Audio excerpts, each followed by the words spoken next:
Assalamu alaikum. I am Dr. Mahmudur Rahman Imrul, Assistant Professor Orthopedic Surgery, Boshundhara Addin Medical College Hospital. Welcome you all in my today's lecture. Dear students, I think all you are fine at home and still you are safe and protected yourself from corona. The topic that has been selected for today's discussion is supracondylar fracture of the humerus, and this is a very important and interesting topic. And now just let's come to the point. What is supracondylar fracture?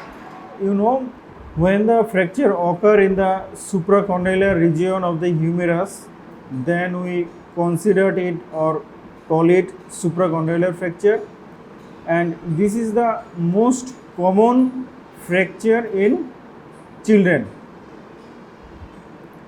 and common age is usually 5 to 6 years of age. There is no clean cut age limit, but most commonly this occur between 5 to 6 years or 5 to 10 years of age, and this is more common in boys than in girls. You know, boys have a lot of activities they do. They are usually more naughty than girls. That is why chance of supracondylar fracture is more common in boys. And in the picture we showing the region where the supracondylar fracture occur, actually in the supracondylar region of the humerus. Okay, and it is usually two types. One is extension type and another is flexion type. Extension type means when the fracture occur in a extended elbow, then it is extension type and the distal fragment goes posteriorly. That is why you call it extension type, and this is more common. It is about 95% of supracondylar fracture. And another is flexion type, when someone fall on a flexed elbow in this way, then the fracture fragment comes anteriorly or forward, then we call it flexion type, and this is only 5% and this is less common. And now what is the mechanism of injury? There will be two different mechanisms for two types of injury. First, for the extension type, when the baby or child fall on a outstretched hand, then the fracture occur.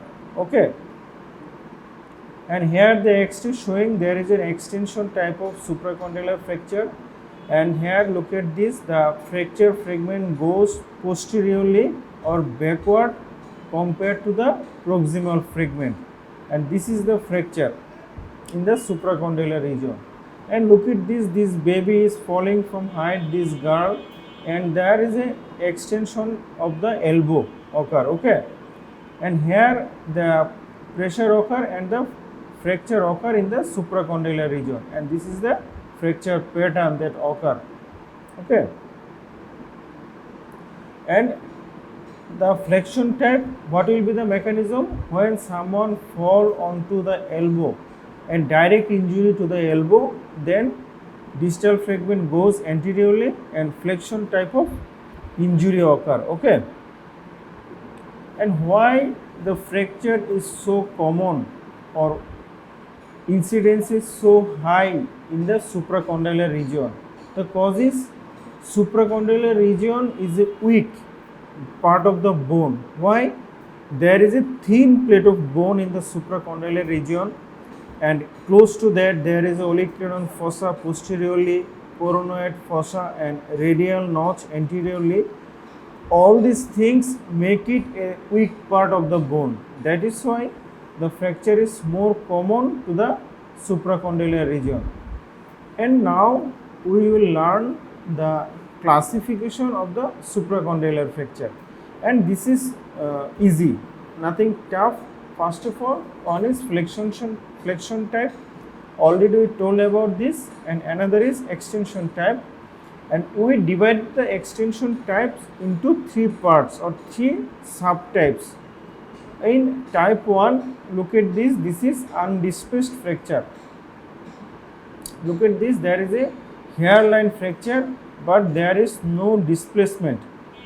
And in type 2 fracture, there is a opening at the anterior cortex, or anteriorly it opens up, but posteriorly still thick periosteum maintain the continuity of the bone and intact posterior hinge. Okay.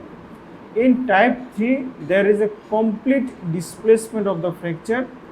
Both anteriorly and posteriorly cortex are broken and the distal fragment goes posteriorly. This is the three types of classification, and sometimes we call it Gartland classification. If you can remember the name, this will be fine. Okay. And now see some X-ray view of these types of injury. First of all, look at this. Here there is no bony fracture is seen in here. Actually, this is a undisplaced fracture or a hairline fracture, and but there is a blackening of the X-ray shadow in here. And why there is a fat within the elbow joint comes out due to bleeding. It is quite tough, or you have to see lot of X-rays in your future life to diagnose this type of X-ray. Just try to know this thing. And this is type 2. Look at this, here the anterior cortex is broken, bones slightly displaced posteriorly, but anterior cortex is still maintaining the continuity of the bone. Okay, so this is extension type 2 injury, and this is the type 3 injury. There is a complete breakage of the bone. The posterior fragment goes distally and laterally, and this is the type 3 injury. Okay, extension type. And now how we can diagnose a supracondylar fracture? Definitely there will be a history of fall or fall from height, or there may be a road traffic accident. Definitely, first of all, there will be history of trauma. That may be fall from height, road traffic accident, etc. And in examination, what we can see in loop, the arm will be short compared to the healthy side. The forearm will be normal in length. There may be gross swelling in the elbow region. There may be a S-shaped deformity due to displacement of the bone. This may not be present in type 1 fracture. And if we feel, definitely there will be tenderness over the fractured area, and if we try to move, there will be friction of the fracture fragment and crepitus we can feel. Okay, there will be a hard or rough sensation we can feel. And in movement, definitely there will be movement will be restricted due to pain, due to swelling. Okay, and most importantly, or another very important part of this fracture is we have to examine the distal neurovascular status. Why? Look at this, here there is anteriorly the brachial artery goes, and in the medial side ulnar artery, in the anteriorly median nerve is goes, and on the lateral side there will be radial nerve.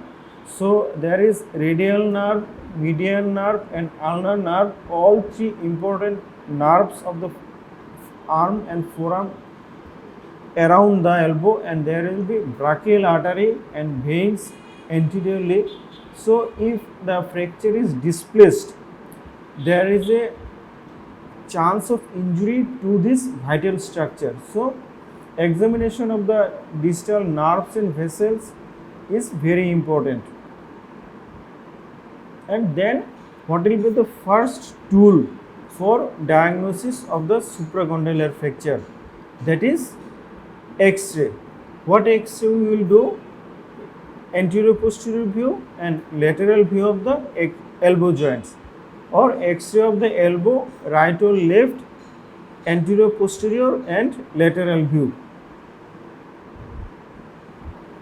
Actually, for diagnosis of supracondylar fracture, X-ray is sufficient if there is an injury that is type 1 fracture or undisplaced fracture. Sometimes we may need to do the X-ray of the healthy side, or sometimes we may do repeat X-ray after 7 days for diagnosis of the fracture. And what will be the management of supracondylar fracture? In case of undisplaced fracture, there will be less chance of nerve injury or vessel injury. There will be less chance of supracondylar compartment syndrome. So here the management is posterior cast or long arm backslap from here to the knuckle of the finger for 3 weeks, okay, with flexion of the elbow for about 90 degree, okay. And if the fracture is displaced, then what we will do? Then we have to do closed reduction by traction and counter traction, and after reduction we have to give plaster or elbow should be immobilized for 3 weeks.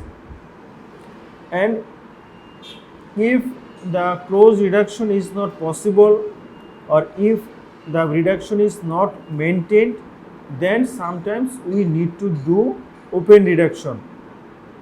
And sometimes the fracture is unstable. If we do the reduction and give plaster, that again become displaced. In that case, sometimes we do closed reduction and internal fixation by K wires or thin wires which maintain the reduction, and then we give plaster. And after giving the plaster, we should always monitor patient's finger movements, capillary filling or nerve status, okay, whether the nerve is okay or anything wrong. This is very important part. And we have to elevate the limb, we have to show the exercise within the plaster. And here you can see this is the long arm backslap was given, and you have to give this type of plaster for 3 weeks. And if the fracture is unstable or displaced fracture, sometimes we have to fix this by smooth K wires, and we have to keep these K wires for 3 weeks, and after 3 weeks we have to remove these K wires. Within this time fracture will be united. And now let's come to know what may be the complications for in case of supracondylar fracture. And what will be the immediate complication? Immediate complication, already I told you, there may be radial nerve injury, median nerve injury or ulnar nerve injury. And vascular complications may be brachial artery injury, compartment syndrome or Volkmann's ischemia. And look at this photo. Here is a displaced supracondylar fracture, and this is the sharp anterior fragment of the bone which very close to the brachial artery and median nerve, and these sharp bony ends may injure the brachial artery or median nerve. That is why supracondylar fracture is always very dangerous, and we have to be cautious regarding the management of supracondylar fracture. And if this brachial artery is pressurized for long time, there is a chance of distal ischemia, and subsequently compartment syndrome may develop, okay. And what will be the late complications? Late complications include if the reduction is not done properly or management not done properly, then there is a chance of development of cubitus varus deformity, and sometimes we call it Gunstock deformity. And another is Volkmann's ischemic contracture. This may be the sequelae of untreated or maltreated supracompartment syndrome, okay. Here we can see, look at this. This is the normal elbow. There will be some varus attitude or 5 to 15 degree externally.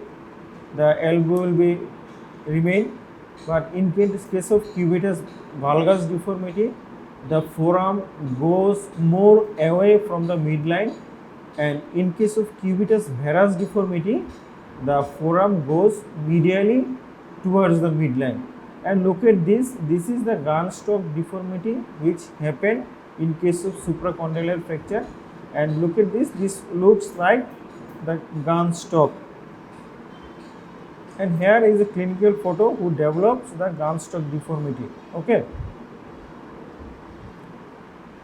and this is the photo of a Volkmann's ischemic contracture. There is a, look at this patient had a supracondylar fracture was not treated properly, and that is why he developed this Volkmann ischemia and this type of contracture attitude of his forearms and hands. And this is all about supracondylar fracture. Thank you. Thanks to you all.